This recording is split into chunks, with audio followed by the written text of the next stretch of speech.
Kata ulama-ulama yang lain mengatakan afdalul ilim afdalul amal insyarul ilim, kata ulama. Paling utamanya, paling baiknya perbuatan adalah mengamalkan ilmu, menyebarkan ilmunya.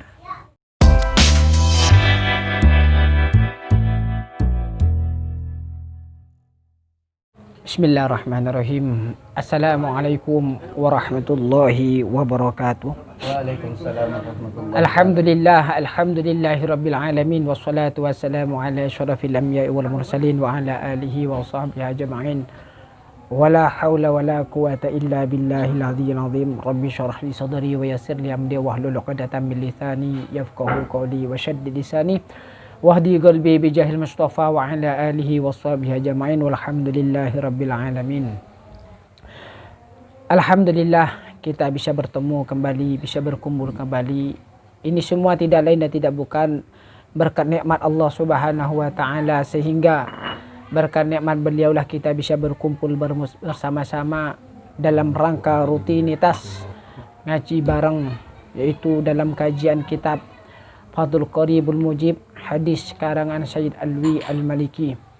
Mudah-mudahan dengan mengaji kitab tersebut, menggali ilmu-ilmu Allah Subhanahu wa taala, menggali hadis-hadis Rasulullah sallallahu alaihi wasallam ini, mudah-mudahan kita mendapatkan ridha Allah Subhanahu wa taala, dan mudah-mudahan kita mendapatkan syafaatnya baginda Rasulullah sallallahu alaihi wasallam, dan mudah-mudahan kita dikumpulkan bersama para ulama-ulamanya Allah Subhanahu wa taala.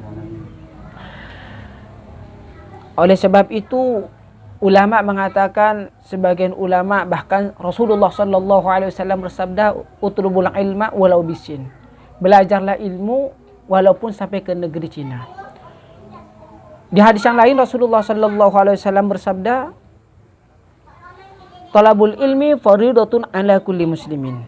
Mencari ilmu itu hukumnya wajib bagi seorang muslim. Bahkan ada sahabat yang menambah lagi hadis tersebut, talabul ilmi fardhatun ala kulli muslimin wal muslimat, dan perempuan juga. Tapi pada intinya adalah menuntut ilmu itu adalah wajib bagi setiap orang. Sampai ke liang lahat pun kita belajar ilmu. Ilmu fikih. Yang pertama yang harus kita pelajari adalah ilmunya Allah Subhanahu wa taala, yaitu ilmu tauhid, mengetahui tentang Allah Subhanahu wa taala. Di situ. Kenapa kita harus mengetahui tentang ilmunya Allah Subhanahu wa taala? Iya, karena yang patut kita sembah itu adalah Allah Subhanahu wa taala. Kita belajar ilmu Allah Subhanahu wa taala, mengetahui tentang Allah Subhanahu wa taala, mengetahui zatnya Allah Subhanahu wa taala. Setelah itu barulah kita belajar yang namanya fikih. Belajar dari kecil sampai besar kita belajar fikih. Sehingga dengan ilmu tersebut kita mengamalkan apa yang kita dapatkan ketika kita belajar. Ilmu apa saja kita belajari. Ilmu tentang berkaitan dengan Allah Subhanahu wa taala maupun ilmu yang berkaitan dengan manusia. Di situ kita harus belajar. Tapi di situ ketika kita belajar, hendaklah kita memperbaiki niat dulu. Memperbaiki niat kita. Niat kita perbaiki, apakah karena Allah Subhanahu wa taala, apakah karena orang lain? Apakah ada sesuatu yang kita inginkan? Ini ketika kita belajar. Kita beribadah kepada Allah Subhanahu wa taala, itu perlu dengan ilmu. Ini berkaitan, ilmu yang berkaitan kepada Allah Subhanahu wa taala. Pengen duniawi, kita belajar. Tapi dengan satu catatan, kita harus perbaiki niat kita kepada Allah Subhanahu wa taala. Allah Subhanahu wa taala berfirman di dalam ayat Al-Qur'annya, a'udzubillahi minasyaitonirrajim, bismillahirrahmanirrahim, kata Allah Subhanahu wa taala, wa man yurid thawabad dunya nu'tihi minha wa man kana yuridid dunya nu'tihi minha wa man kana yuridil akhirah yu'tihi minha wa ma lahum fi nasib, kata Allah Subhanahu wa taala. Barang siapa yang menginginkan dunia, maka diberi oleh Allah Subhanahu wa taala, diberi sebagian dunia. Dan barang siapa yang menginginkan akhirat akan diberi juga oleh Allah Subhanahu wa taala. Tapi ingat, kalau seandainya tadi belajarnya itu karena dunia, tidak akan mendapatkan di akhirat kenikmatan di akhirat, tidak akan mendapatkan, hanya mendapatkan di dunia saja. Tapi kalau seandainya kita belajarnya karena Allah Subhanahu wa taala, di dunia kita mendapatkan ilmu, juga di akhirat kita mendapatkan ilmu. Ketika itulah diperbaiki niat kita kepada Allah Subhanahu wa taala. Perbaiki niat kita ketika kita berhubungan kepada Allah Subhanahu wa taala. Al-Imam Athaillah menyebutkan di dalam kitab Muwatta'nya, apabila seseorang itu beribadah kepada Allah Subhanahu wa taala tentang sesuatu tapi niatnya itu lain, maka tidak akan didapatkannya. Dia hanya mendapatkan apa yang dia niati. Contoh yang lain, sholat duhur. Contoh yang lain adalah sholat duha. Kita sholat duha itu karena mengharapkan apa sih? Niat kita sholat duha untuk mendatangkan rezeki atau memudahkan rezeki. Maka kata Allah Subhanahu wa taala, penjelasannya Syekh Athaillah, yaitu akan mendapatkan dunia saja, tidak akan mendapatkan ridha Allah Subhanahu wa taala. Tapi kalau seandainya kita sholat duha karena Allah Subhanahu wa taala, harapan memohon kepada Allah Subhanahu wa taala, maka kita akan mendapatkan ridha Allah beserta rezeki, diberi rezeki oleh Allah Subhanahu wa taala. Ini memperbaiki niat dulu. Setelah itu baru turunnya hadis. Hadis yang namanya innamal a'malu binniyat. Innamal a'malu binniyat wa innamal likulli imrin ma nawa, faman kanat hijratuhu ila Allah wa rasulihi fa hijratuhu ila Allah wa rasulihi. Wa man kanat hijratuhu dunya yusibuha aw imra'atin ayyunkiha fa hijratuhu ila ma hajara ilaih. Kata ulama, kata Rasulullah sallallahu alaihi wasallam, barang siapa yang menuntut ilmu, pergi untuk menuntut ilmu karena Allah Subhanahu wa taala dan Rasulnya, maka disampai kepada Allah Subhanahu wa taala dan Rasulnya. Kalau seandainya dia mau belajar, niatnya dia karena Allah Subhanahu wa taala, itu akan sampai kepada Allah Subhanahu wa taala, sehingga dia akan mendapatkan ilmu yang barokah. Ketika dia mendapatkan ilmu yang barokah, lalu dia mengamalkan ilmunya, dia tidak bosan. Selalu mendekatkan diri kepada Allah. Sholat duhurnya dijaga, sholat asarnya dijaga, sholat subuhnya dijaga. Kenapa? Karena ilmunya barokah.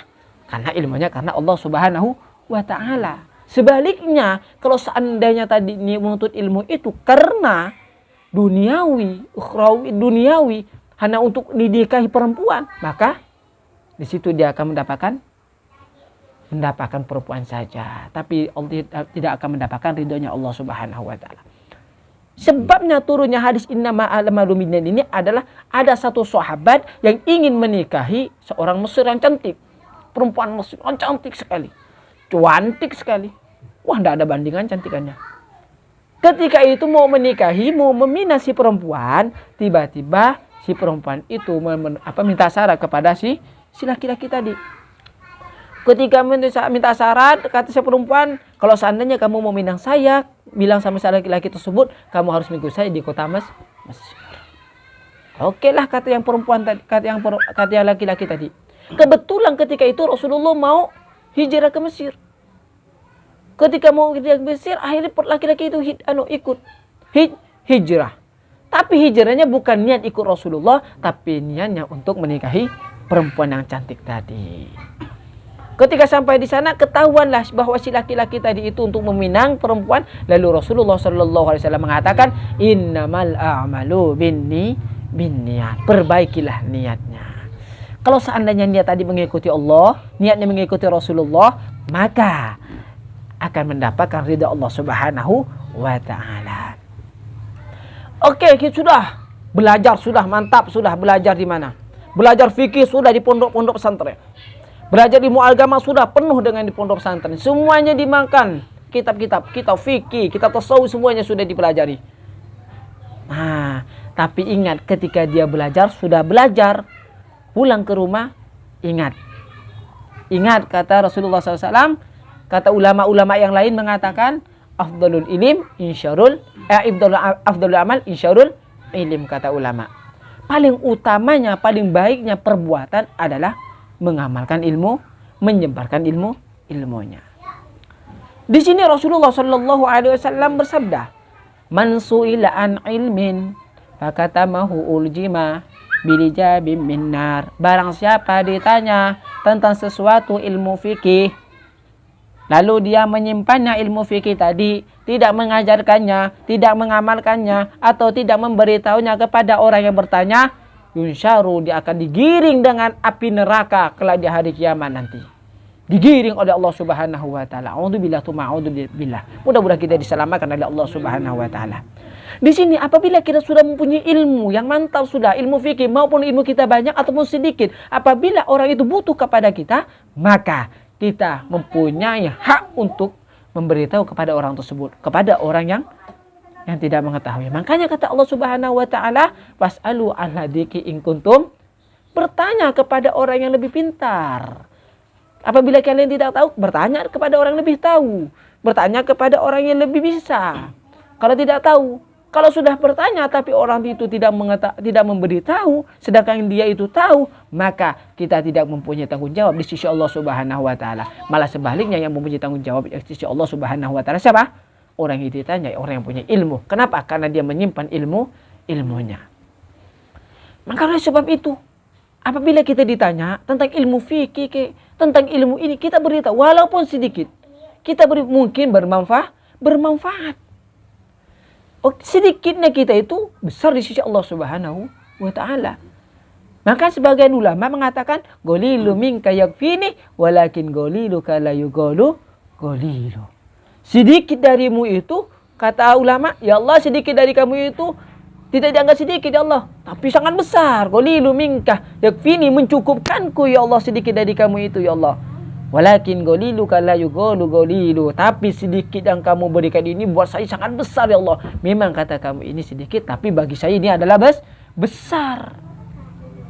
Itu makanya ulama sebagian ilmu mengatakan, a'tinikullah sa'utika bakti. Saya akan memberikan kamu ilmu, saya kamu itu a'tinikullah, berikan, curahkan tenaga kamu semua untukku, kata ilmu. Belajar apa saja, ayo cepat kasih saya semuanya, tenaga kamu, sehat ke sakit semuanya, sibuk untuk saya, kata Allah. Belajar ilmu, dari ilmu A, B, C sampai Z pun belajar ilmu. Kata siapa? Kata ilmu. Sa'utika ba'di, saya akan berikan kepadamu sedikit, kata ilmu. Bagaimana kalau seandainya bagi orang yang tidak belajar? Apakah dikasih dengan ilmu? Tidak. Makanya ketika mendapatkan ilmu, itulah tanggung jawab bagi orang punya ilmu, menyebarkan ilmu walaupun sedikit. Minimal kalau tidak bisa menyebarkan ilmu tersebut, minimal untuk pribadi sendiri. Amalkan. Kata ulama, apabila dia mempunyai ilmu, lalu dia beribadah, misalnya dia mempunyai ilmu sholat, tentang sholat, dia mengamalkan ilmu tersebut, ilmu sholat kita mengamalkan untuk diri sendiri. Untuk diri sendiri, itu sudah ilmu dikatakan bermanfaat. Kata ulama. Apalagi sambil dia ajarkan kepada orang lain. Apalagi sampai dia itu memberikan ilmunya kepada orang lain. Jangan sampai kita mempunyai ilmu, kita disimpan ilmu kita. Kita menyembunyikan ilmu kita. Jangan sampai. Kenapa? Akan menjadi pertanggungjawaban di sisi Allah Subhanahu wa taala. Akan menjadi petaka bagi kita di sisi Allah Subhanahu wa taala. Karena tanggung jawab kita adalah menyebarkan ilmu kita, menyampaikan ilmu kita kemanapun kita berada, selama orang itu butuh kepada kita, kita akan mengajarkannya ilmu tersebut. Walaupun ilmu kita itu hanya bisa mengajar ngaji, alif, ba, ta, kita ajari ngaji orang tersebut. Bahkan dari pertama itulah akan berbuah besar. Dari alif itulah orang itu mengetahui tentang iya. Dari iya itulah bisa membaca kitab, baca Al-Quran itu gara-gara alif. Inilah sangat besar. Diajar. Jangan sampai disimpan walaupun kita punya ilmu sedikit, hanya mempunyai ilmu tentang membaca Al-Quran, qiraatul baca Al-Quran, tentang mat tabi'inya, itu jangan kita simpan. Ajarkan kepada orang yang membutuhkan, maupun kita ajarkan kepada adik kita, maupun kita ajarkan kepada kawan kita, maupun kita ajarkan kepada saudara kita. Lewat alif tidak apa-apa, tidak berdosa. Bahkan orang yang mengajarkan alif-alifan, alif ba itu pahalanya sangat besar. Apalagi lebih dari itu. Makanya kata Rasulullah Sallallahu Alaihi Wasallam, Di dalam hadisnya disebutkan di hadis-hadis yang lain, di kitab-kitab yang lain. La aqulu alif lam min harfan, bal alifu harfun wal lamu harfun wan mimu harfun. Kata Rasulullah, saya tidak mengatakan aliful harfun, alif lam mim itu harfun, satu huruf, bukan. Tapi alif harfun, wal lamu harfun, dan mim harfun. Dan satu huruf alif itu mempunyai pahala 10 kebaikan. Subhanallah. Sangat nikmat ini. Kalau seandainya 3 huruf, alif lam mim, alif, lam, dan mim, 3 huruf, dikali 3 dikali 10 menjadi berapa? 30. Ini kalau seandainya orang bisa membaca Al-Quran. Alif, apa sampai ya? Apalagi yang bisa baca Al-Quran tadi diajarkan kepada anaknya atau kepada orang lain. Berapa pahala sudah yang kita dapatkan? Berapa nikmat yang sudah kita dapatkan? Dikalikan orang bisa terus. Makanya beruntung seorang ulama. Makanya kata Rasulullah SAW, kata Allah Subhanahu Wa Taala, diangkat derajatnya ulama. Yarfa'illahu alladina amanu minkum walladina utul ilman. Derajat orang punya ilmu diangkat derajat. Kenapa? Karena tadi itulah dia. Karena ulama tadi itu mengajarkan santrinya belajar apa? Alif ba, terus kitab-kitab, dan santri-santri mengajarkan lagi, terus sampai diangkat derajatnya oleh Allah Subhanahu Wa Taala. Mudah-mudahan kita mendapatkan ilmu yang bermanfaat dan mudah-mudahan kita mendapatkan syafaatnya Rasulullah Sallallahu Alaihi Wasallam. Ini dia. Kalau seandainya kita mengamalkan, kalau kita menyebarkan ilmu. Tapi kalau sebaliknya kita tadi kata Rasulullah, man su'ila, ditanya tentang ilmu tapi kita simpan ilmu alif ba, kita tidak mengajarkan. Enggak. Wah. Kata dia, saya ajarkan, tidak mau, saya malas. Saya tidak mau, padahal dia tahu mengamal ilmu tersebut, tapi dia menyimpannya, tidak mau menyebarkan ilmu tersebut, tidak mau memberitahu ilmu tersebut, maka dosa dia. Pertanggungnya besar di sisi Allah Subhanahu Wa Taala. Udah dikasih kesempatan oleh Allah Subhanahu Wa Taala untuk menyebarkan ilmunya, sudah dikasih kesempatan oleh Allah Subhanahu Wa Taala untuk memperkembangkan ilmunya, sudah dikasih kesempatan oleh Allah Subhanahu Wa Taala untuk menambah amal, menabung amal di sisi Allah Subhanahu Wa Taala, malah dia tidak mau. Seakan-akan dia menentang Allah Subhanahu Wa Taala, mengatakan, ya fulan, kamu tidak mau kamu mengajarkan, ya sudah. Kalau sudah diputus oleh Allah Subhanahu Wa Taala, a'udzubillah tsumma kita tidak akan mendapatkan ilmu yang manfaat. A'udzubillah tsumma a'udzubillah. Ini yang kita takutkan. Ketika kita mempunyai ilmu, ditanya oleh seseorang, mengamalkannya itu sulit. Ini kita jaga ilmu kita, walaupun sedikit kita amalkan ilmu kita. Ajarkan kepada saudara-saudara kita yang membutuhkan. Ajarkan kepada adik-adik kita yang membutuhkan.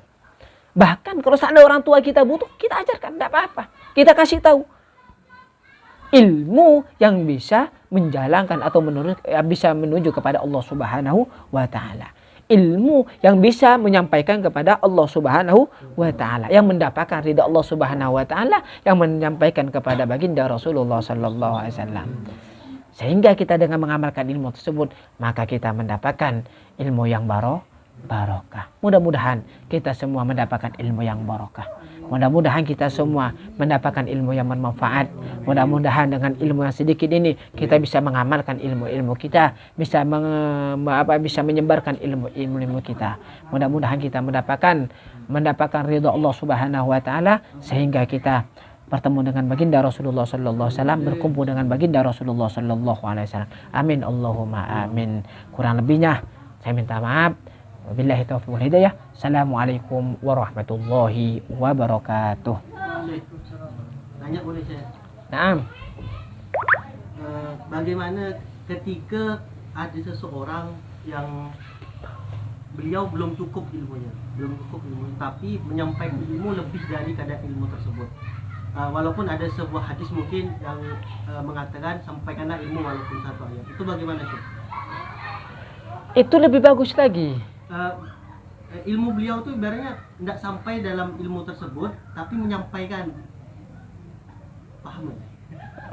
Seperti itu kan, ibaratnya beliau ini belum sampai ke ilmu itu, tapi beliau menyampaikan mungkin ada kata-kata yang kurang pas. Itu bagaimana ini? Ini kan tentang ilmu tadi antum menyampaikannya. Iya. Nah, apabila seorang bertanya, orang mengajar, ilmunya sedikit. Tadi dikatakan ilmu sedikit. Lalu tapi orang ini tadi ada orang bertanya, dia mau menyampaikan kepada orang tersebut. Orang itu butuh apa tidak? Butuh dalam artian bertanya apa dalam dalam mengajar di dalam tempat umum. Tempat umum dia menyampaikannya. Nah, ketika dia itu menyampaikan ilmunya yang dia punya, dia menyampaikan ilmu yang dia bisa, ya tidak jadi masalah. Tapi dengan satu catatan, ketika dia menjelaskan itu tidak melanggar syariat Allah Subhanahu wa taala dan tidak melanggar sunnahnya Nabi Muhammad sallallahu alaihi wasallam. Selama tadi ilmu itu disampaikan itu baik, walaupun dia tidak tahu hadis ini, tapi dia baik, bisa menunjukkan jalan kepada Allah Subhanahu wa taala, tapi bisa menambah keimanannya kepada Allah Subhanahu wa taala. Dia bisa menyampaikan orang-orang itu bisa menyampaikan keridhaan Allah Subhanahu wa taala. Ya tidak apa-apa. Silakan. Itu lebih bagus seperti itu. Kadang-kadang ada orang yang punya ilmu cuma disimpan. Disimpan sulit untuk menyampaikannya. Berat untuk menyampaikannya kadang-kadang. Nah, ini kita takutkan. Kenapa? Takutnya nanti kita digiring oleh Allah Subhanahu wa taala kelak di hari kiamat nanti dengan api neraka, digiring oleh Allah Subhanahu wa taala. Tadi di hadis yang kita baca tadi, man su'ila al ilmin fakatamuhu uljima bilijabim min nar. Barang siapa yang ditanya tentang ilmu lalu dia menyimpan ilmu tersebut padahal dia tahu dia tidak mau memberitahu, lalu dia tahu tapi tidak mau menyebarkan ilmu tersebut, maka kata Rasulullah akan digiring oleh Allah Subhanahu wa taala kala di hari kiamat nanti dengan api neraka. Subhanallah. Dengan api neraka. Jangankan dengan api neraka, dengan rantai saja dengan rantai panas saja kita tidak mampu. Dengan tali saja kita tidak mampu. Apalagi dengan api neraka. Mudah-mudahan kita diselamatkan oleh Allah Subhanahu wa taala. Amin. Allahumma amin. Kurang lebihnya ada lagi? Tidak ada. Kurang lebihnya Assalamualaikum warahmatullahi wabarakatuh.